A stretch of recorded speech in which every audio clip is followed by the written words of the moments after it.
March. Well, this week, the Sacramento County Sheriff's Office released body cam footage of a deadly March incident in Rio Linda. Deputies say they had to fire on a disturbed man who came at them armed with a knife after he failed to comply with their commands and after less than lethal options had no effect.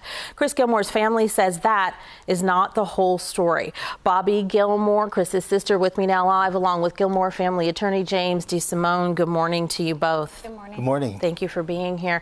Bobby, we know that Chris had schizophrenia for some time. We know that he had also just been on probation, just been in jail in the last few days before this incident happened for vandalism and DUI. But please tell us about how you knew Chris as a brother and as a father. He was just a loving person. He enjoyed family time, getting everybody together. He was the comedian of the family. He held the family together, basically. And he was a great soul, you know. He loved animals, he loved people, he loved helping elderly people. He was raised by our grandmother, so he was a good person. He had some mental health issues that, you know, I guess, I don't know how to word it, but he was misunderstood, basically, and he's not a bad person. He was never trying to harm anybody besides himself. So, and you recognize that over multiple episodes, that in your experience with him, unfortunately, his only target was himself. Yeah, correct. Okay. And this last incident you speak of where he was arrested for vandalism and whatnot, he was actually pulling over a cop himself, asking them to take him to a hospital because he needed help. Okay. And they did not, so he continued to leave to try to find a hospital, and that's when they pulled him Got over. more and more agitated. Yeah. Now, Bobby, you called deputies for help yourself on March 23rd, never imagining that somehow reaching out for help that day because your brother was, again, trying to harm himself with a knife, never imagining that that would end up with him being shot. You believe that home surveillance that your family is sharing now, and we're going to show some of it now, shows something else about this situation than what deputies say. You've always come to your brother's aid. Yes. You believe that he was running to you. Oh yeah, he seen me, and as soon as he made eye contact with me, he started coming out. I was across the street, and I was just telling him, "Come on, brother, come out," you know.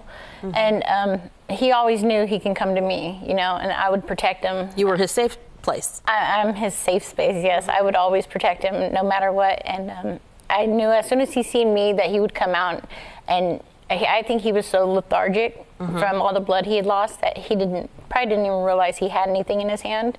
But he was never a threat to nobody. And I told police officers that, and I called for an ambulance. I didn't call for the police. Okay. And I just let them know that he won't hurt nobody but himself.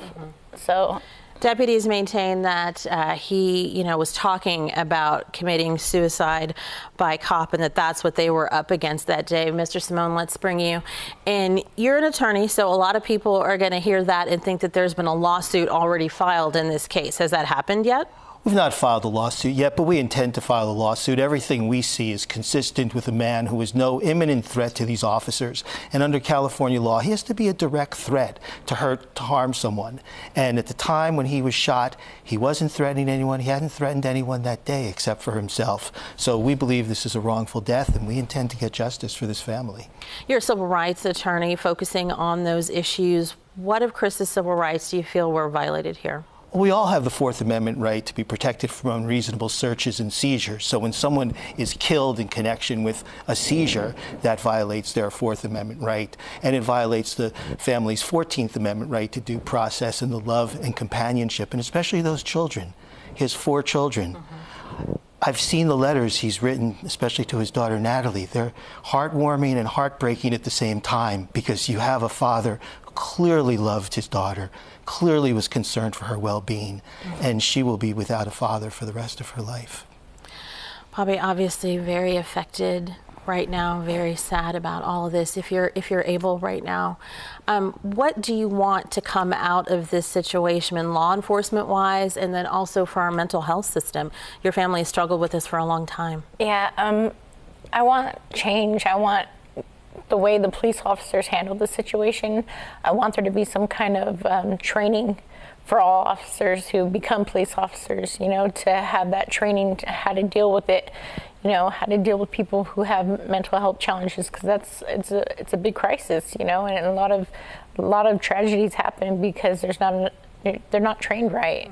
And I just want I want it to be maybe mandated that they take some kind of course before graduating and becoming, you know, an officer.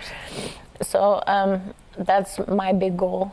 You know, so this doesn't happen to another family. We know this is very painful for you. We know that you're following up on the legal situations here. And of course, we'll be following this story from both the Sheriff's Department side and the family side. We appreciate you coming in to share your side of the story. Thank you so much. Thank you. Thank you.